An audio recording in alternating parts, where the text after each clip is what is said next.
Hello and welcome to round 4 of the Night of the Laughing Tree tournament with me, Rebecca Walker, and joined as always by Richard Walker. Hello. Hello. And we're on to the 4th round, as I say, with John Peters on the left playing Greyjoy Lion, Alex Turnock on the right playing Targ Rains. Oh, I played Alex Turnock. Alright. In round 1 of this tournament. Ah, did you win? No. Oh yeah, because that's why he's on top table and you're not? Yeah. It was even until about turn 3 or 4, and then it wasn't even. Oh, I see. So just going through the setup. So Alex set up with a Rhaegal, Plaza of Pride, Myronese Market, and which one's that one? Money gaining one. Slaver's Bay Port. That's it. I know it had slave in the name. On the left, John set up with a scouting vessel, a King's Road, a gold good brother, and then he tried to put a Crown of Salt and Rock on gold, but as he was playing it, realised that the card says Ironborn only, and just discarded the card immediately. I don't know what the official ruling is on that kind of stuff, because I think it'd have to go back to hand.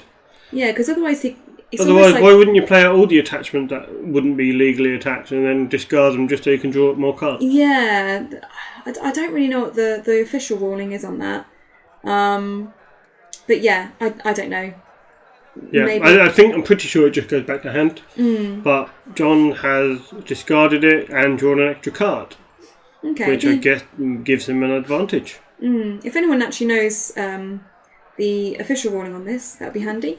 But Richard seemed quite sure on it, right? Yeah, I've read it somewhere. Oh, okay. Oh, well, fair enough then. And our opening plots, Alex has gone from marched into John Peters's at the gates, and he has gone and grabbed a Great Hall. So first player then is Alex this round. He's used the Slaver's Bay Port there to gain a couple of extra gold, so he's got 6 there. I mean, neither player is going to have masses of economy to get a decent board state going. So do you try and sort of fire out a couple of chuds just to get a bit of board presence? Well, I don't know. John can afford a big and a chud. You're going to get 4 gold plus a Great Hall that can get out another 6 Costa, King Road chud. Yeah, this is very true. I guess it depends on what Alex puts out, because if Alex can get a couple of characters out, he might be tempted to... Well, you're going to have to be careful anyway, because Kotho is a thing. Yeah, that's also true. So irrespective of what he puts out, you need to sort of budget in your mind for Kotho, because he's perfect in Targ Rains. It's an Astapor, right? Yep. Bestow 4. Yeah. Interesting. So Alex put out the Slaver's Bay Port and got a gold back, and then has paid 1 for the Astapor and bestowed it for 4.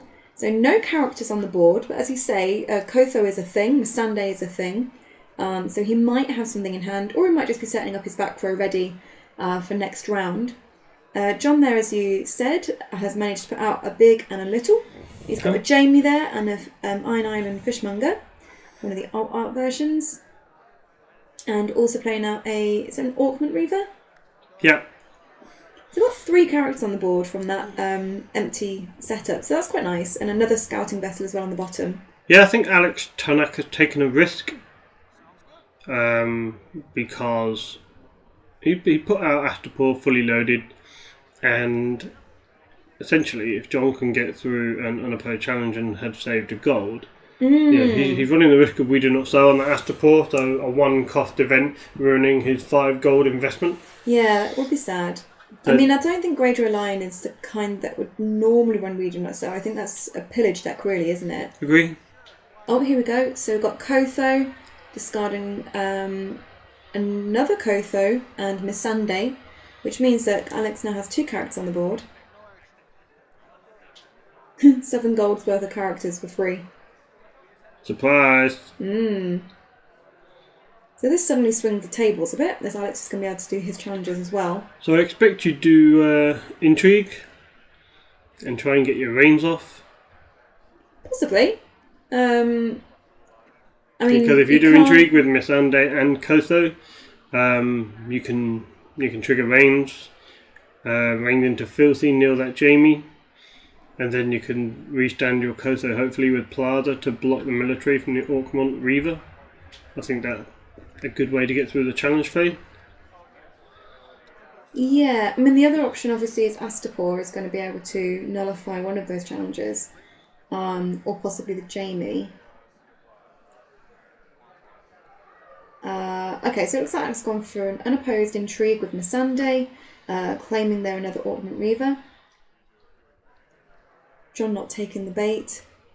I mean, I guess Alex can do a military here, maybe? There's nothing to be scared of for John. If you'd have gone in with the intrigue with Kotho, the 5 strength, the fear of the rain may have made him want to defend.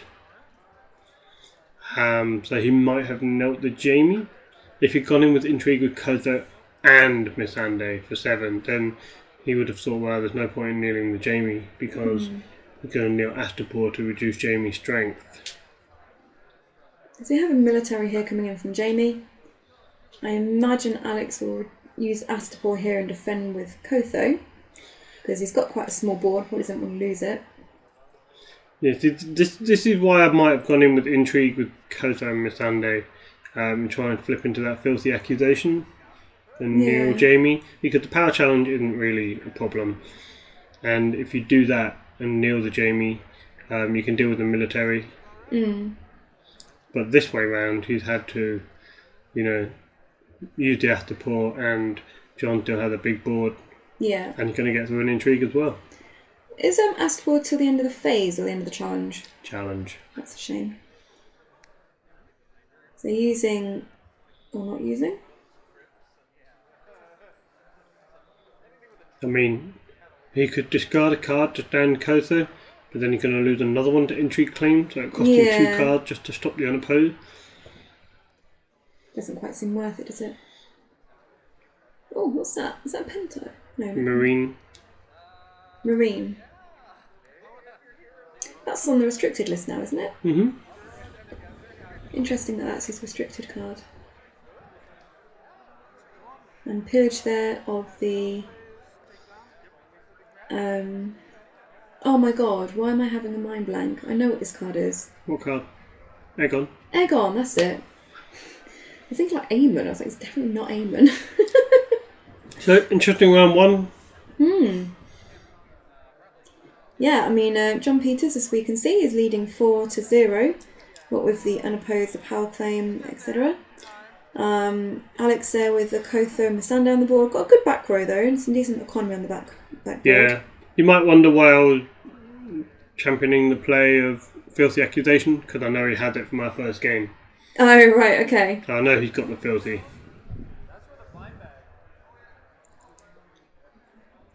It's all about tempo. Well, maybe he's hoping to save it for a more important round. Oh, interesting. So got Blood of the Dragon into Supporting the Faith. It might have been that John was expecting it here and played Supporting the Faith so that Alex wouldn't be able to play any mean events during the challenges phase. Yeah, so the Chud and the Orkmont Reaver both die immediately unless John has a save, which he seemed like he considered, but maybe he didn't really have.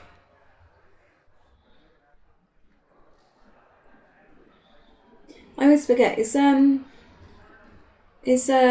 Risen only for Greyjoy? Correct. Okay. So the Greyjoy Lion decks that we've seen before, there was one played not too long ago in a big event. So basically it seemed to be a lot of pillage tech with Gregor, scouting vessel, along with Asher, which is pretty good with scouting vessels, you can draw 3 cards. Yeah. Along with Khor Yuran, who can trigger and take 3 locations. And of course the mountain can kill 3 people. Yeah. So I think that's what this Greyjoy Lion deck is. So the Great Hall is important.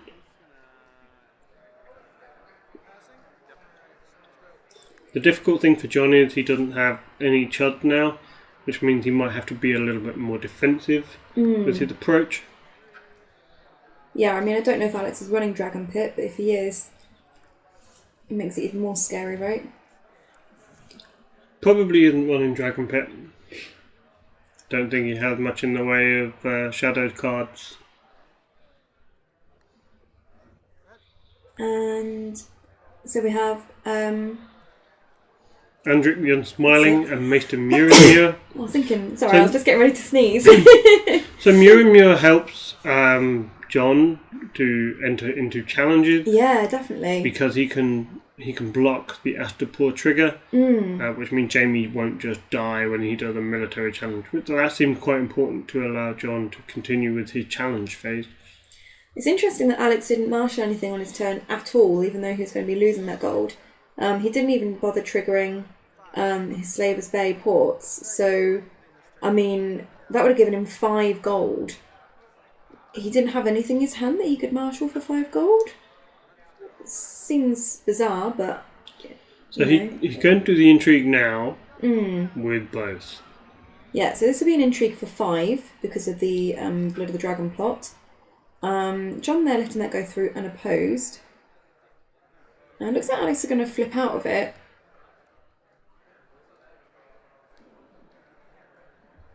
Which, I guess is fine. Like, normally you play Blood of the Dragon so that you're able to... Oh, there you go, nail in the Jamie.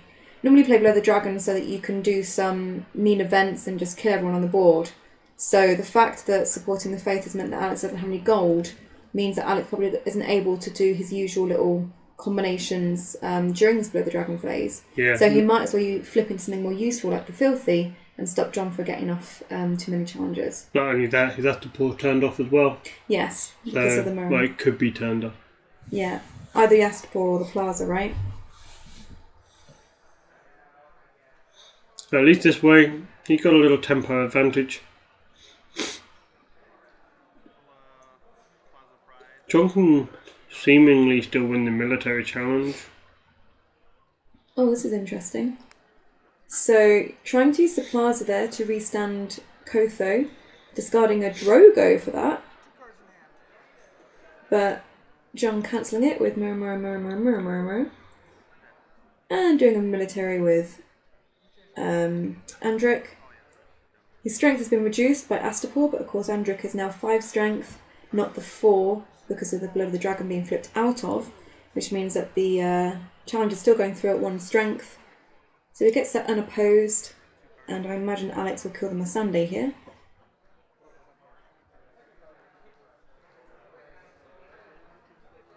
She says. There we go. She did. She did it. And then the pillage of a foreign blood. As far as John isn't using any scouting vessels, but I'm wondering if he's saving that for maybe a Corpse Lake or a King of Salt and Rock. Corpse Lake, King of Salt and Rock, Mountain, Euron, Asher. Yeah. All those 5 are worthwhile triggers. Especially with Corpse Lake and King of Salt and Rock toward the end game, when you just want to stack some power on your cards. So, on to plot 3. John only getting a 1 power advantage that turn.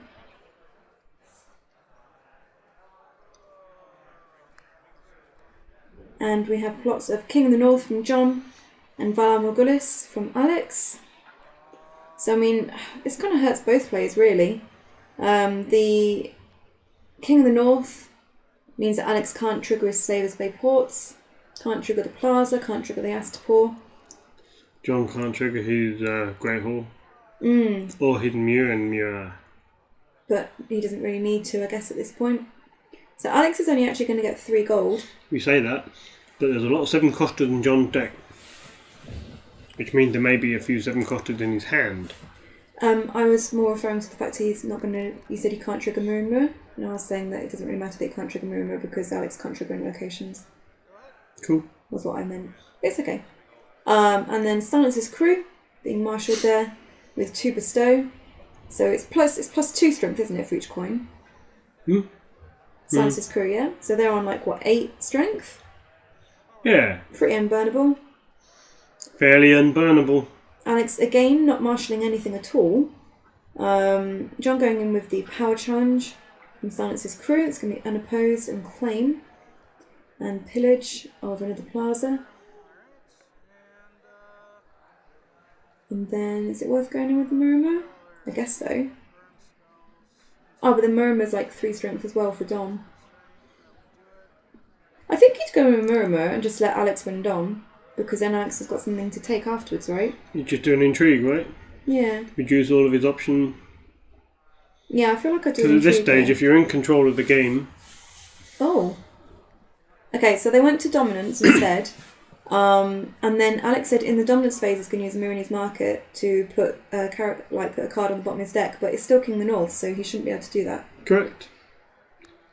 Yeah, illegal trigger. It can happen. So we're on to plot 4. We're only 16 minutes into the game. It's pretty quick. Yeah, I like it. It's good. Then again, I guess as Alex hasn't actually marshaled anything for 2 rounds, it's no surprise, right? Mm-hmm. So win or die into first snow. Okay. I mean, that would probably slow John down. And also, a really annoying turn for that to happen to John, because he's going to have to discard his entire hand. So all of those chuds that he gets in hand, not only will he not be able to put them on the board, they'll be lost at the end of the round. This could be good for Alex.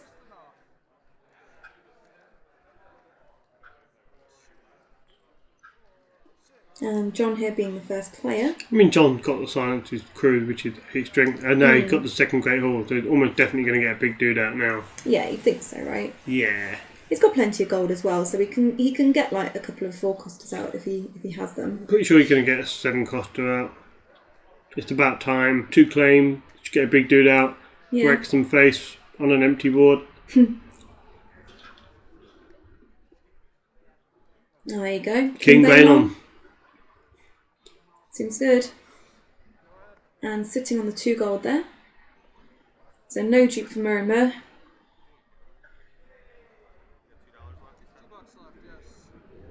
And Alex gets 8 gold.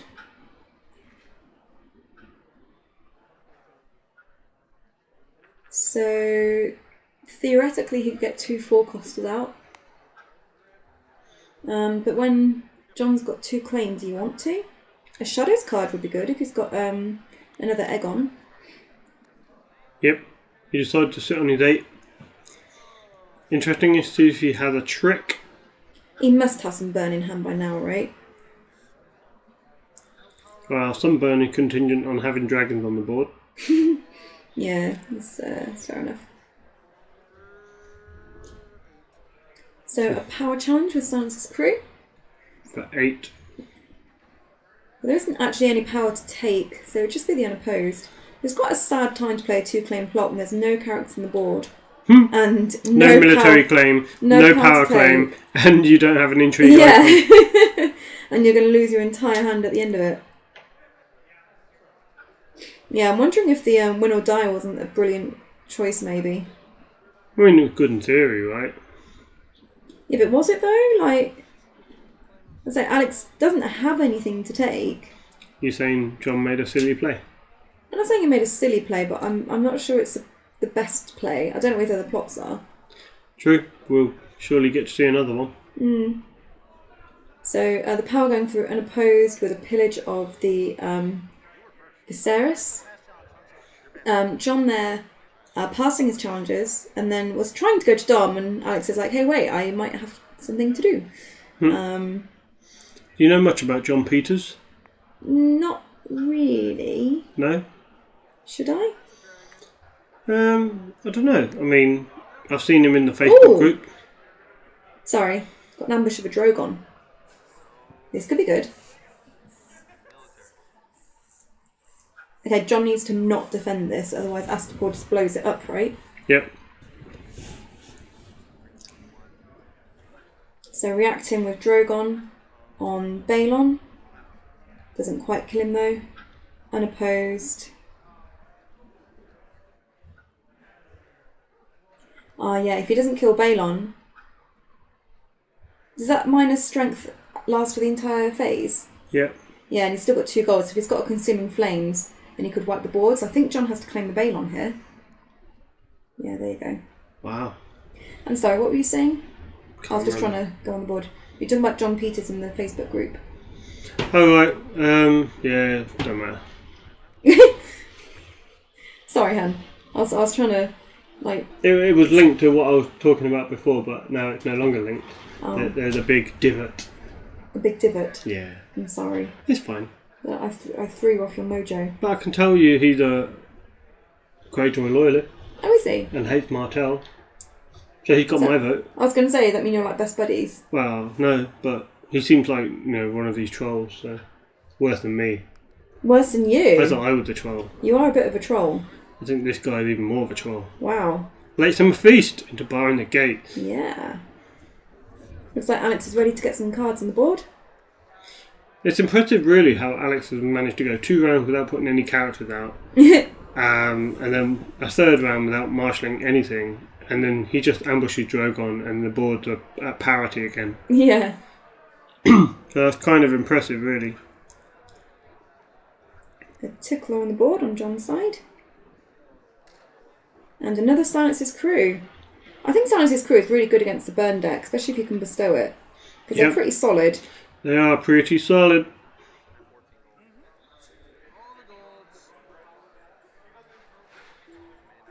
So the 2 Slavers Bay Port, they're being knelt. So Alex has all of the gold. Is that 11? Does he need more? Oh, I wonder if the Drogon ambush could be a turning point. Could be. Yeah, bless him, he didn't have quite enough gold. The John there lending one. No, he does have some gold on Astapor too. This is true. Okay, so a card and shadows. Dupe on Drogon. If you can hear some weird noise in the background, by the way, guys, it's because we've got Storm Dennis going on outside. And there's some very strong wind and rain going on, so apologies if that's affecting the audio at all. See, that's weird, because all I can hear is the clock ticking.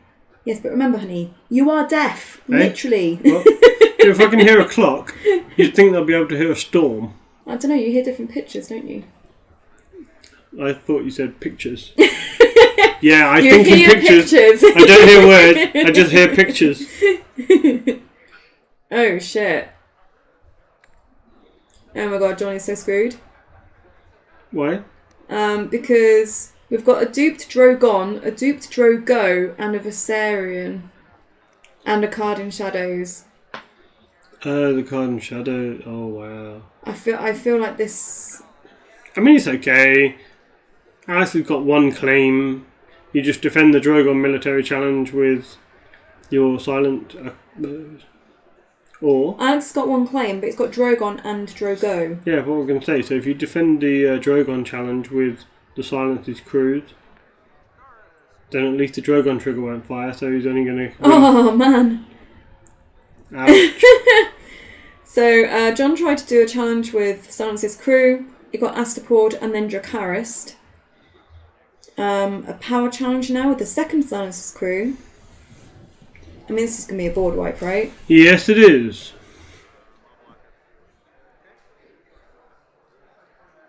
Okay, choosing to defend that. So it's not unopposed, but we do have claim. And pillage. And getting another gold on the Silence's Crew there.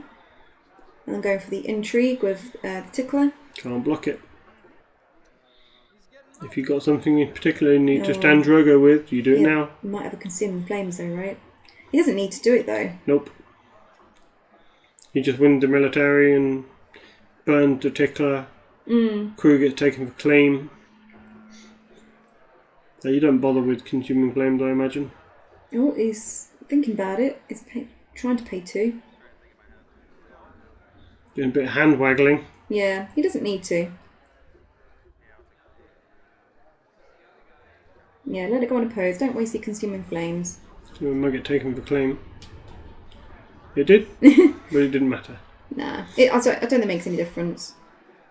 I think it's more important if you have a card that can stand Drogo. Because he can get the renown and the power claim. Yeah, so military with Drogon, reacting on tickler to kill him. Silence's Crew being taken for claim.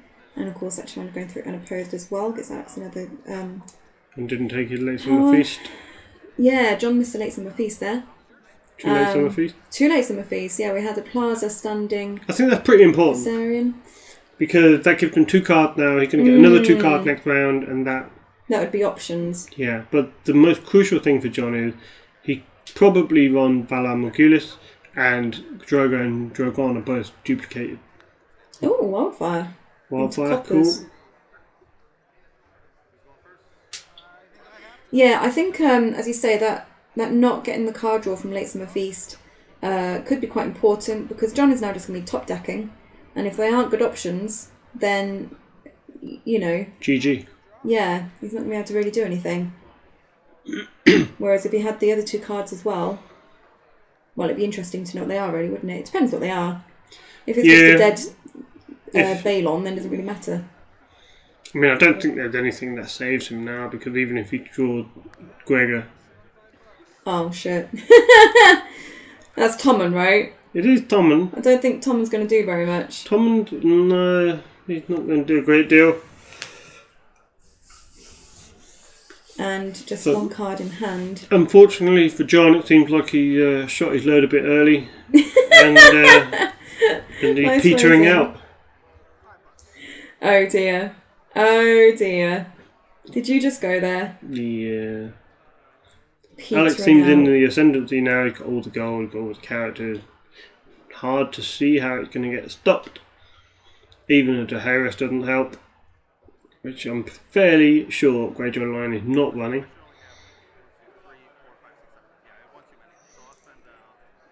Yeah, I mean, if you'd asked me, 15 minutes ago who was going to win this game, I'd have been quite confident in saying John. But Alex has just played out a Daenerys. He's doing alright. He's doing alright. Alex Tonak, Patreon of ours. He is. He will almost definitely watch this video. Do you think? I think he will watch this video. And I think he'll smile to himself when he sees his great comeback. Yeah? I think he might be like, get his wife over, watch this, look how good I am, look at my plays. Oh dear. I don't think it's quite that sad. I don't know. Never underestimate a man's ego when he wins on camera. No. And becomes famous. Yeah? Is that how it works? Like I've even admitted he destroyed me too. You did. So I guess Alex is basically just going in for the win now. He's done the challenge with Dany to get the unopposed and the insight. He's done a military with Drogo to wipe the board, gets unopposed and renowned there. Using... how did he restand Drogo? I'm guessing the Plaza. He hasn't actually discarded anything. He's reigned into power behind the throne. Oh, yes. Yeah, no, my apologies. So we used that to restand Drogo. And then the second military with the Viserion. Yeah, he's on 11 power. Yeah. 12 now. Yeah, I don't think there's anything John's going to be able to do here, unless he can somehow wipe that board. If he's got another VD. Another VD?